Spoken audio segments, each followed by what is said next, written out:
Let's be clear. Your life is full of things that simply don't serve you, that get in your way and steal your energy. But have you ever asked yourself why you keep carrying these things? Sometimes, the greatest act of rebellion isn't making noise but silently eliminating everything that adds nothing. Toxic relationships, self-destructive habits, and the fear of other people's opinions. And no, you don't need to make a spectacle of it, nor wait for anyone's approval. Today, I want to show you how to follow advice from the most practical philosophy that ever existed. Let go of what you can't control and free yourself. Because life is far too short to stay trapped by other people's expectations. In this video, I'm going to present 10 things that are turning your life into chaos. Not just physically but mentally too. Things that destroy you before you even notice. And if you don't act now, you could lose something even more important. Your peace. So start today. Quietly. Without excuses. In the end, what you leave behind says more about who you are than what you choose to hold on to. Are you ready to start really living? But first, I want you to pay attention to a story. In a small seaside village lived a young fisherwoman named Helena. She was known for her ability to navigate the roughest waters and for her incredible skill in fishing on the toughest days. However, over time, Helena had accumulated a large number of broken nets and tools that she no longer used but kept out of habit. Whenever she went out to sea, the space on her small boat was full of things that only got in the way of her work. One day, as she prepared for a long journey into the ocean, a strong storm arose. The waves battered her boat, and she realized that the excess of things made it extremely difficult for her to maneuver. For hours, she fought against the storm, but she felt that her enemy wasn't just the waves. It was also the unnecessary load she carried. On the brink of despair, Helena made a difficult but necessary decision. She began to get rid of what was useless. She threw out the broken nets, the old ropes, and even objects she kept out of attachment but that no longer served any purpose. With each thing she let go of, the boat became lighter, and she could maneuver better. The waves remained strong, but Helena no longer felt trapped by the weight of the past.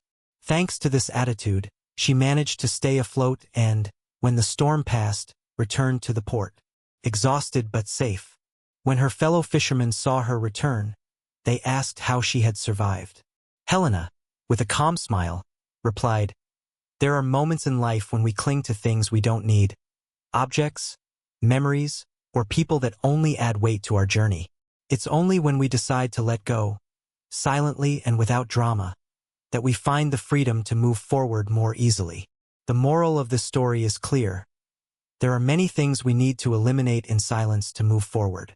Sometimes, the load we carry prevents us from sailing lightly, and only by releasing that weight can we discover our true path. Before we start with the first lesson, if you find this type of content useful, I invite you to subscribe to the channel, turn on notifications, and leave a like.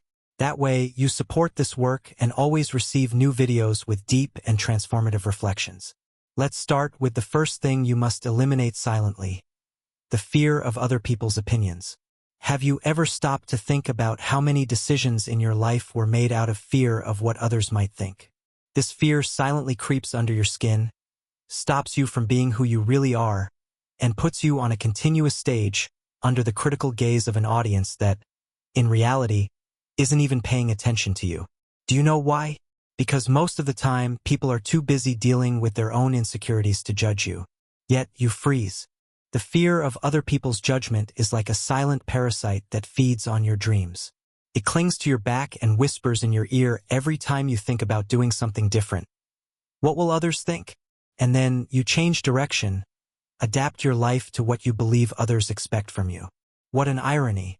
We spend so much time worrying about other people's opinions that we stop living the life we truly want. This fear pushes us to please people who often aren't even really part of our lives. As if our compass were misaligned. Instead of following the north of our intuition, we follow the south dictated by society. You wear the mask that best fits the expectations of the moment, at work, with friends, on social media. But where is the real you? The one hidden beneath layers of fake smiles and borrowed opinions. Sometimes, the fear of what people will say disguises itself as prudence. It's not the right time.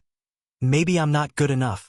excuses masked as wisdom that, deep down, hide the same monster, the fear of other people's judgment. Meanwhile, your dreams stay shelved, waiting for a better moment that never comes. To eliminate this fear, we need to practice Stoic philosophy. The Stoics teach that we can't control what others think of us, but we can control how we react to it. Sounds simple, but it's not. It requires constant introspection and courage. It's about learning to live for yourself, to make decisions that make you happy, and not just to please others. Life is too short to be lived in the shadow of other people's opinions. A good exercise is to start silently eliminating things that don't add value to your life, those that are there only to please others. Do you feel obligated to maintain a certain image? Did you choose a career that doesn't fulfill you because it seemed like the right choice? Free yourself from those chains. Start with small decisions. Say no to commitments you don't want to take on. Do something you've always wanted to do but were afraid to because of what others might think. Each small action will be a step toward freedom. I won't lie, it's not easy. There will be days when the weight of other people's judgment will feel overwhelming. But in those moments, remember, every time you choose to live according to what others think, you lose a piece of who you really are. It's a kind of slow and silent death that you can avoid if you have the courage to be true to yourself. So, start eliminating these things silently. You don't need to announce it to the world. Just let go of what isn't yours, what doesn't belong to your essence. Learn to trust your own judgment and to value what you think of yourself more than what others might think. Because at the end of the day, the only person you owe anything to is yourself. As Carl Jung said, freedom begins the moment you stop caring about what others think of you. Now, let's talk about another burden you must silently eliminate: toxic relationships. There's no worse blind person than the one who doesn't want to see. I'm sure you've heard that phrase. And, interestingly, we often apply this selective blindness to our own relationships. We get used to dealing with people who, in some way, take more from us than they give. Yes, I'm talking about those toxic relationships that, without you even realizing, slowly drain your energy. And the most curious thing, often you cling to them as if they were indispensable. I'm not just referring to romantic relationships. Toxic relationships can be anywhere. In the family, among friends, at work. And what's most interesting is that no one forces you to keep them. Yet there you are, tolerating in silence, as if letting go were an affront to the world. Why do we do this? Maybe because we were taught that breaking ties is a sign of weakness or insensitivity, as if eliminating someone from your life were an act of cruelty. When, in fact, it can be the greatest gesture of self-love you can make. Let's bring a little philosophy into this conversation. The Stoics teach that we shouldn't worry about what we can't control. This also applies to the people around us. You can't control how others act, but you can control whether you want to keep them in your life. Here's the hard part: doing it silently. And don't get me wrong, it's not about silent revenge or feeling superior. It's simply a conscious decision not to feed a relationship that drains you. Think about it. You don't need drama to eliminate what doesn't serve you. There's no need to announce to the world that you're detoxing from certain people. Just let go. It's like stopping watering a plant that no longer blooms. You do it calmly, knowing that it's no longer part of your garden. And that's okay. The plant goes its way, you go yours, and life goes on. Has it ever happened that you spend time with someone, even someone close, and leave that interaction completely exhausted? It's not that this person is bad, but their energy doesn't match yours. That's where the key lies: detecting these relationships. Listen to your body, your mind. If you feel that each interaction with a certain person is a true emotional marathon, you may be in a toxic relationship. It can be painful to admit, but it's necessary. Here's where the strategy of silence comes in. Gradually reduce interactions. Stop seeking contact. Distance yourself. No need for grand gestures or fights. Just stop being available. It's liberating, believe me, not because you're turning your back on the world, but because you're prioritizing your well-being. Sometimes, self-love isn't about saying no out loud, but about saying enough in silence. So how do you identify these relationships? It's simple. If every time you see a message from this person, you feel a knot in your stomach, If going out with them leaves you more exhausted than a whole week of work, if you notice that it's always you who gives and never receives, you already have the answer. Once that's clear, start the process of elimination. No drama, no unnecessary explanations, just move on. It's not about being cruel or holding grudges. It's about respecting yourself enough not to allow your energy to keep being drained by people and activities that don't nourish you. Keep this clear. Some people are like the wind. You wave at them, but you can't cling to them. You just need to let them pass. Now, let's talk about self-destructive habits, those small behaviors that, little by little, corrode your mental and physical peace. You find yourself doing things that, deep down, don't take you anywhere. They're seemingly harmless actions, but over time, they wear down your vital energy. I've also fallen into this trap, more times than I'd like to admit. Small self-destructive habits that go unnoticed, like a constant drip that, over time, wears down even the rock. And what happens if these habits are the rocks of our daily lives? How do we eliminate them without making a fuss? The first step is to recognize these habits. And here's the trick. Identifying what harms us in others is one thing, but realizing it in ourselves is much harder. You wake up in the morning and, without thinking, grab your phone, not for something important, but out of pure habit, as if your finger were programmed to swipe before your brain even wakes up. Seems harmless, right? Until you realize you've lost 20 minutes of your morning immersed in nothing, with your mind already saturated before you even got out of bed. That's just one example. We do this with so many other things. That extra coffee that wasn't necessary. That conversation you knew you shouldn't have had. That series that adds nothing to your life but that you keep watching out of inertia. They're small things that, over time, create a big hole in your well-being. Now, eliminating these habits is another story. Let's be honest. How many times have you promised to leave something behind and ended up doing even more? Like when you say, starting tomorrow, I'll really begin. But tomorrow comes and it's just another day of excuses. That's where a lesson from the Stoics comes in. These philosophers believed that great transformations don't happen all at once but in small, silent, almost imperceptible steps. You don't need to shout to the world that you're going to change, nor make a big gesture. Just start observing. The key is awareness. When you notice your hand reaching for your phone for no reason, stop. No need to throw the phone out the window, although that might be cathartic. Just set it aside and do something else, something as simple as taking a deep breath and stretching. When you feel like having that third cup of coffee, ask yourself, do I really need this, or is it just out of habit? If it's just inertia, leave the cup. Sometimes it's as simple as that, stopping at the right moment without drama, without the need for monumental changes. Eliminating self-destructive habits doesn't mean you'll become a perfect person overnight. We all have our small internal battles, and that's okay. The point is to approach them with a simple strategy. Silence and consistency, like a drop that, instead of wearing down, gradually polishes. And if one day you feel like you're not making progress, remember this. What today seems like a small effort, over time, turns into a great victory. Maybe you won't see the results immediately, but it's like planting a seed. One day, without fanfare, it grows and becomes a tree. So next time you identify a habit that harms you more than it helps, eliminate it in silence. You don't need to announce it or make a big show. Just let it go, step by step, drop by drop. As Epictetus said, true change doesn't get made, it simply happens.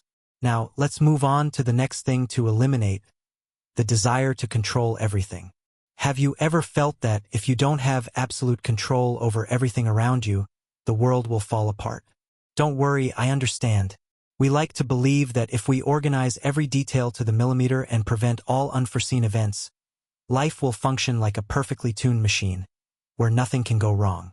What an absurd idea, right? And yet, we find ourselves trapped in this mental game, convinced that we can dominate everything that happens to us. It's a trap, an illusion. And the worst part, the more we try to cling to control, the more we feel like we're losing balance. So I ask you, how about letting go of this obsessive need for control? This habit of wanting everything to go exactly as we imagined? The desire to control everything is nothing more than a mental prison. One we build brick by brick, Each time we believe that with enough effort, things will go exactly as planned. But you know what happens? The universe doesn't work that way. Stoic philosophy teaches us that the key isn't in controlling what we can't, but in letting go of the unnecessary and focusing on what truly depends on us. Think about it. We try to control the weather, other people's opinions, people's reactions, the outcomes of our efforts, all things that, in reality, are not in our hands. It's like trying to hold back the tide with your hands. A complete waste of energy. Yet, we do this constantly. And the worst, every time something doesn't turn out as we expected, we get frustrated, we get angry, as if it were some kind of cosmic injustice. What irony, right? Imagine you're carrying a backpack. Every time you try to control something beyond your reach, you put a stone inside it. At first, maybe you don't even feel the weight, but over time, the backpack becomes unbearably heavy. In the end, that load crushes you. Wouldn't it be better to get rid of those stones? To make room for what really matters? What you can truly control, your emotions, your actions, your choices?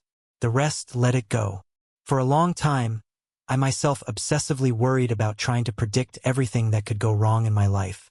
If I had a meeting, I'd spend time preparing for every uncomfortable question possible. If I arranged to go out with friends, I worried about the place, the weather, anything that might not go as planned. It was exhausting. And you know what happened? Most of the things I worried about never happened. In the end, I realized that this attempt to predict everything didn't give me more control. It only gave me more anxiety. So I started to let go little by little. I learned to trust the process more, and what happened? Things continued to happen. Some good, some not so good, but I felt lighter because I had stopped carrying what wasn't my responsibility. Trusting life doesn't mean being passive or irresponsible. It's about accepting with maturity that there are things that are out of our control, and that's okay. Silently eliminate this need to control everything. Make room for the unexpected, for surprises, for what's beyond your reach. That doesn't mean you should just sit back and watch life pass by. It's about releasing the weight and accepting that part of the journey doesn't depend on you. And you know what else? That's liberating. Remember, sometimes letting go is the most powerful way to take control. As Marcus Aurelius wrote in his Meditations, true control lies in the ability to let go of the uncontrollable. And since we're talking about things that hold us back, let's move on to the next point: unrealistic expectations. I don't know about you, but I spent a good part of my life believing that I had to be perfect.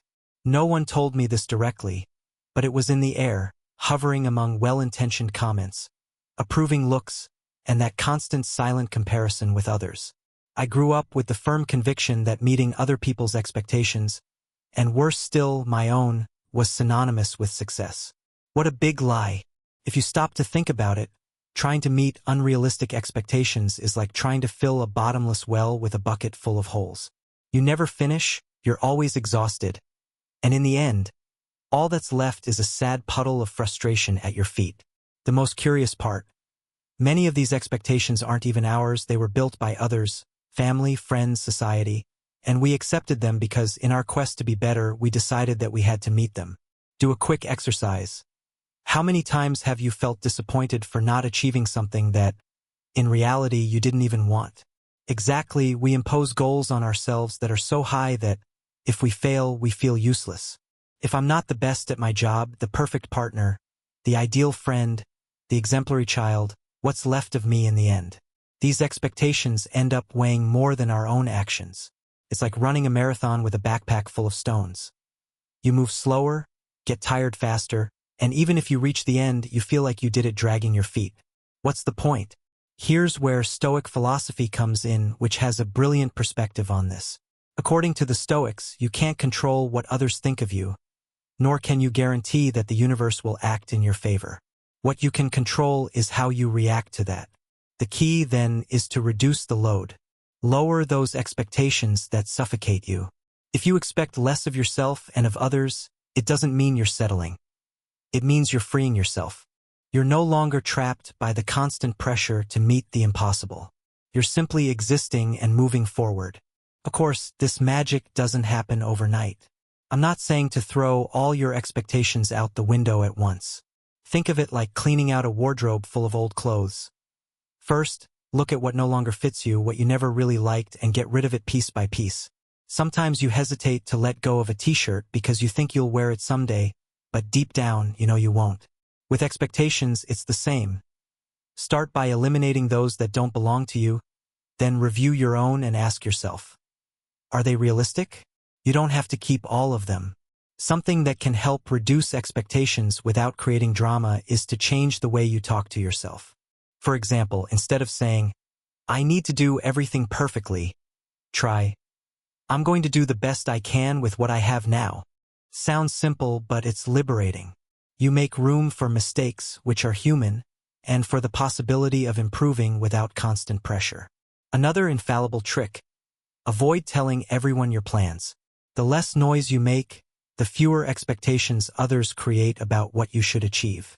After all, external expectations are just that, projections. Silently eliminate what doesn't add value, and you'll realize that things start to flow much more naturally. Letting go of expectations isn't giving up, it's an act of wisdom. Instead of focusing on what you should do or be, focus on what you really want and on what's under your control. Less expectation, more freedom. Engrave this in your mind. The less you expect, the lighter you become. Now, let's talk about another silent enemy: the need to always be right.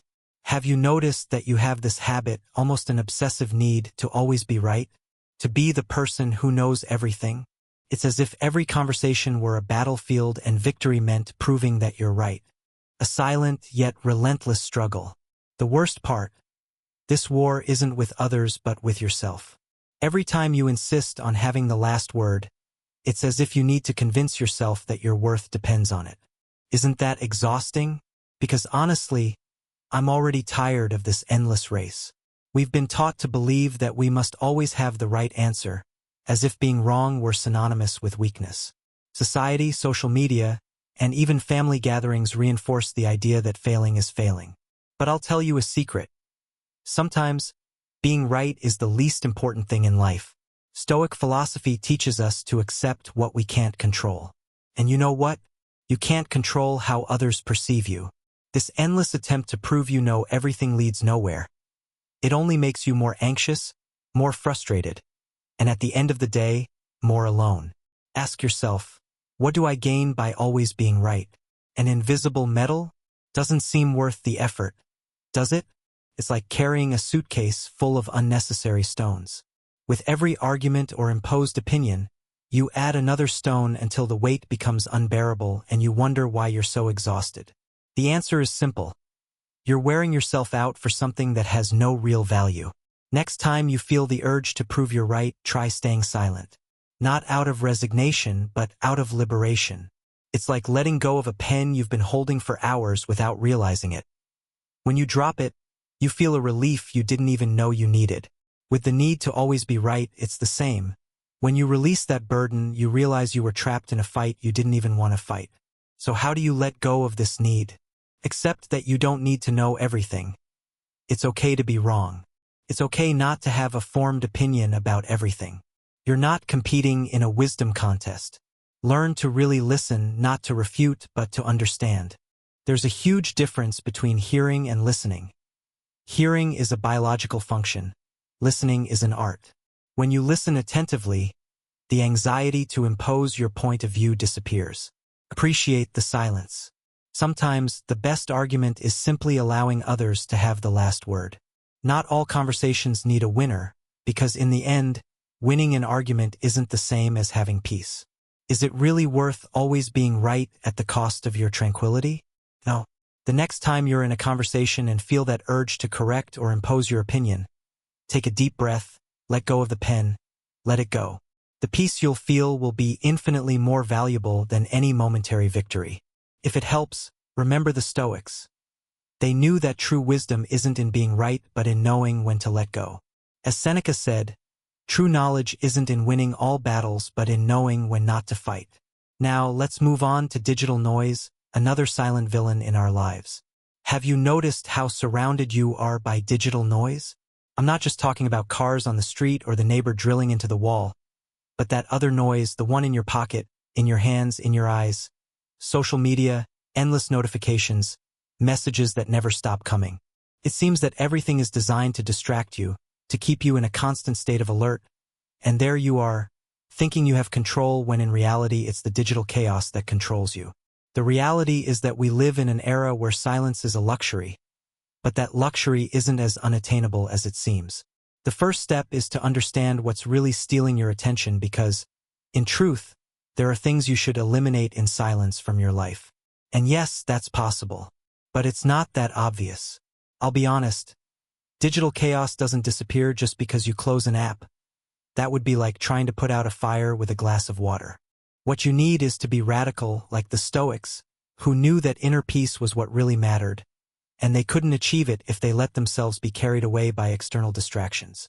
So, what should you silently eliminate from your life? Let's go. First, social media. Yes, I know it sounds cliché, but believe me, the more accounts you follow, the more noise you create. I'm not saying to disconnect completely, but think. Do you really need to know what your cousin's friend's sister is doing? Eliminate without mercy everything that doesn't add value to you. And if you can, do a digital cleanup from time to time, like someone organizing a closet. Remove what no longer serves, what should never have been there in the first place. Second, notifications. Why do you allow your phone to interrupt you every 2 minutes? Every time it vibrates or makes a sound, your brain jumps. That not only steals your time but also your mental energy. Disable all non-essential notifications.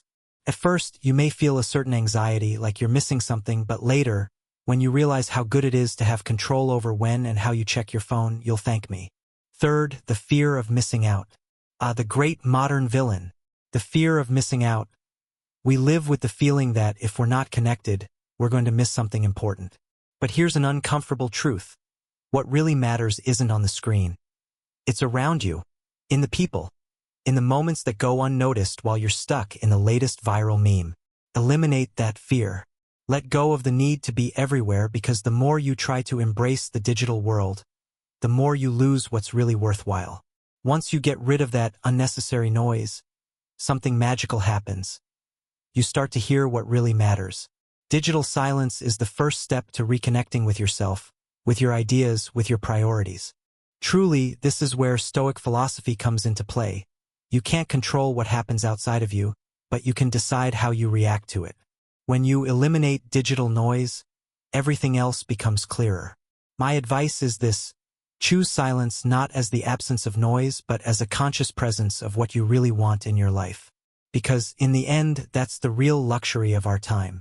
As Gandhi said, peace doesn't come when the noise stops, but when you decide to listen to yourself.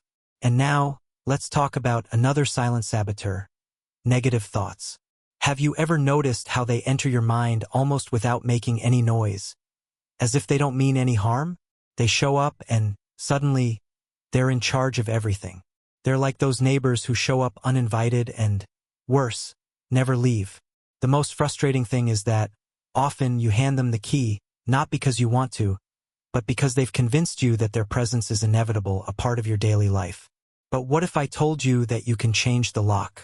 These thoughts are nothing but destructive patterns that end up shaping your actions, and not in the best way. Surely, you've caught yourself thinking things like, why does everything go wrong for me? Or, I'm never going to make it. And, of course, when these thoughts repeat over and over again, you end up believing them. And what you believe, you end up acting on. It's like planting a poison tree and then wondering why the fruits aren't edible. The curious thing is that these negative thoughts don't necessarily reflect reality, but they feel as real as the ground you walk on. This is where Stoic philosophy comes in with its brutal simplicity. You can't control what happens to you, but you can control how you respond. Seems so simple, but in practice we often miss it. We allow these mental patterns to dictate our emotions and actions when true freedom lies in taking the reins of our responses. So where to start? The first key is silence. Yes, you read that right. Eliminate these negative thoughts silently. You don't need to make a spectacle trying to push them away. Just start recognizing when they appear, identify them, and don't feed them. The more attention you give them, the more power they have. Think of it like a fly in the room. If you obsess over catching it, you'll only make it more agitated. What if you just ignored it until it got tired of flying? Second, question your thoughts. When a destructive thought arises, ask yourself, is this true? Is everything really going wrong? Or is it just an exaggerated perception? Often, you'll realize they're inflated ideas with no real foundation. And if there is some truth, you can start thinking about solutions instead of staying stuck in the problem.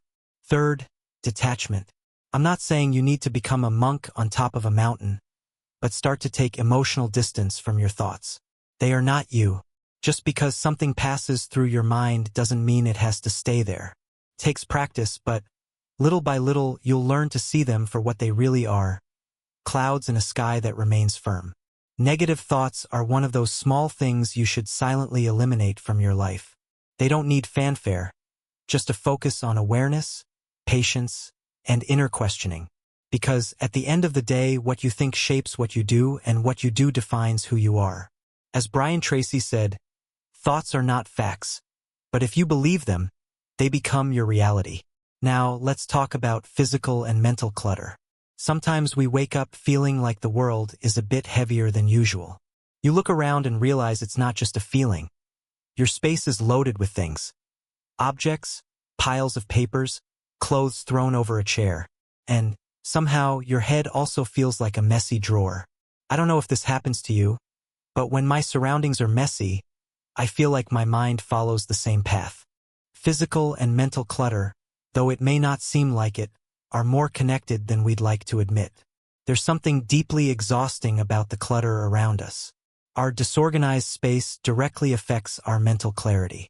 The Stoics, for example, talked about the importance of focusing on the essential and eliminating the superfluous.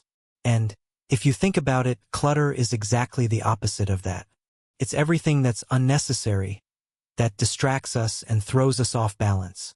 The accumulation of things not only takes up physical space but also consumes energy. Every item out of place, every paper that should have been thrown away months ago, everything blocking your path. All of that isn't just accumulated material. It's noise. A noise that fills your mind with small pending tasks and worries you didn't even know you had. You know that feeling of wanting to organize something but not even knowing where to start? That's the secret. It's not about organizing everything at once but silently eliminating what no longer serves. The first step is simple. Observe, look around, and ask yourself, do I really need all this?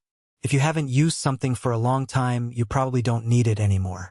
But it's not just about material things. Mental clutter works the same way. Sometimes we accumulate thoughts, worries, and feelings, like someone who keeps broken objects, thinking they'll be useful one day. The truth is that holding on to all that only weighs us down. So what to do? Silently eliminate little by little. You don't need to make a big show of it, nor announce it to the world. Just let go of what no longer serves, both physically and mentally. Sometimes, silence is an act of rebellion in a world full of noise. If there are people in your life who make you feel bad, projects that no longer motivate you, thoughts that only drain you, get rid of them. No drama, no explanations, no going around in circles, just let them go. Remember that often outer order reflects inner order. If you start bringing a bit of clarity to your surroundings, you'll see that, little by little, that clarity will also come to your mind. It's not magic. It's a process. It's like when you decide to clean out a drawer and suddenly you feel lighter. Because in the end, every item in its place is one less worry. Every object you release is a step toward a lighter and clearer life. The Stoics didn't complicate their lives with the unnecessary. They knew that the key was to focus on what really mattered and let the rest go. As simple as that. Living in a world full of physical and mental clutter is like walking through a maze with no exit. But when you start getting rid of what you don't need, you realize that the exit was always there. You just couldn't see it because of the excess. If you want mental peace, start by organizing what's around you. Do it slowly, quietly, but consistently. Your mind will thank you. As Nelson Mandela said, when the noise quiets down, the essential becomes clearer. And now, finally, the last thing you should silently eliminate: comparing yourself to others. Come on, don't give me excuses, we all do it. But tell me, do you really think it serves any purpose? It's like running in a competition where the others don't even know they're participating. And the worst part, They probably don't even care. Meanwhile, there you are in your head measuring every step, every stumble, every little advancement, but not your own, someone else's. Comparing yourself is like trying to win a singing contest using someone else's voice. It makes no sense. You have your own melody, your own rhythm, but you insist on following someone else's sheet music. The problem is that this seemingly harmless habit gradually undermines your self-esteem. You wake up one day feeling like you're not good enough, not fast enough, not enough at something. All because you're too busy looking to the sides instead of focusing on what's ahead of you. The truth is that life is not a speed race. It's more like a boat crossing. You choose the direction, the stops, and the pace, but if you're too focused on the boats passing you, what you do is simply steer your own helm off course. The most curious thing, while you watch someone else's boat, they're probably doing the same with you. That's how this absurd comparison works. Everyone looks at others, but no one enjoys their own journey. Stop comparing yourself and do it silently. Eliminate this practice as one of those things you remove from life without making a fuss. It's like getting rid of an old t-shirt you no longer wear. No one needs to know, but you'll feel the difference. Comparing yourself to others is not just useless. It's a betrayal against yourself. It's like telling your inner self that it's not enough, that you need to be someone else to be worth something. But think about it. That philosophy makes no sense. The Stoics already said, the only valid comparison is with who you were yesterday. So what should you do when comparison starts? Don't try to silence the voice that questions. When you realize that inner voice starts comparing, listen to what it says but question its logic. Why are you comparing yourself to this person? What exactly makes you feel inferior? Remember what you've already achieved. Pause and reflect on your own progress and accomplishments. Often, we forget how far we've already come when we're constantly looking at others. Another strategy that works is practicing gratitude. Yes, I know it sounds like a cliché piece of advice, but I assure you it's powerful. Be grateful for what you have, for what you've achieved, for who you are. When you focus on what you have instead of what's missing or what others possess, something changes. Suddenly, the weight of comparison starts to disappear, and you realize that the only path that matters is yours. Life is too short to waste time competing in an imaginary race with others. Comparing yourself only distracts you from what really matters. Living your life at your own pace, with your own rules. And when you start doing that, you realize how liberating it is. I'll leave you with a reflection that helped me a lot in the hardest moments. When you stop seeing yourself through the eyes of others, you discover who you really are. I sincerely hope this message was helpful. I want to sincerely congratulate you for making it this far and for finishing this video. That means you want to improve as a person. If you liked it, leave your comment. If you don't know what to comment, write gratitude. That way, I'll know you watched until the end. And if you're not subscribed to the channel yet, what are you waiting for? Subscribe now and join us. Stoicism is full of teachings like this that are applicable to your life. So I encourage you to keep learning about this philosophy. Here are 2 videos full of wisdom for you to continue evolving. See you next time.